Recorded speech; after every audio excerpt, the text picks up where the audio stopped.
The Silence Before the Scream by Reuben White. Scrambled Wisdom Series.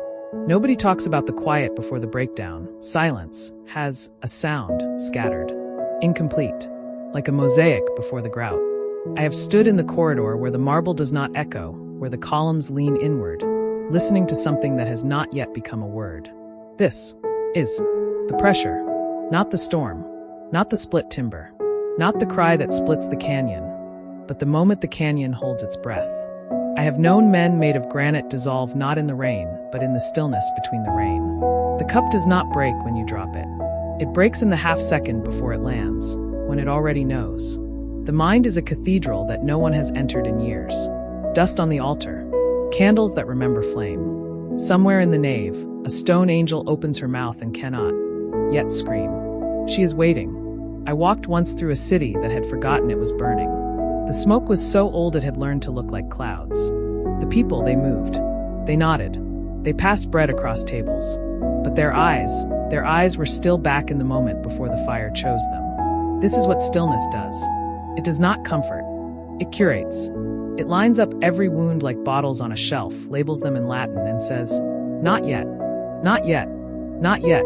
Silence has a sound, yes, and it is the color of held breath, the weight of a word lodged in the throat like a prophet who arrived too early and was told to wait outside. I have heard it in the space between the heartbeat, that fraction, that splinter of duration where the muscle pauses and the whole body asks itself, "Am I still here?" And the answer is always half a second too slow. So they told me, "Be still." They told me, "Silence is golden." I tell you, gold is just pressure applied to something that almost broke. Gold is just the earth deciding not to scream. Gold is the silence after the scream learned it had nowhere left to go. So it turned inward, crystallized, and became something worth keeping. You are not broken. You are mid-fracture. There is a difference. The bone that is breaking is not the bone that has broken. The bone that is breaking is still becoming. And what it becomes, when the pressure finds its name, when the stillness finds its edge, when the quiet finally learns to speak, will be worth more than anything that was never tested. Nobody talks about the quiet before the breakdown, but I talk about it. I live in it.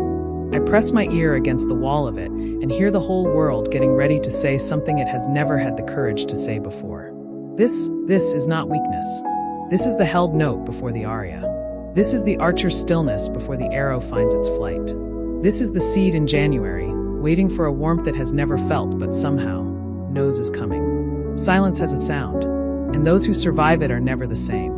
They become the canyon. They become the walls that teach the voice how to multiply.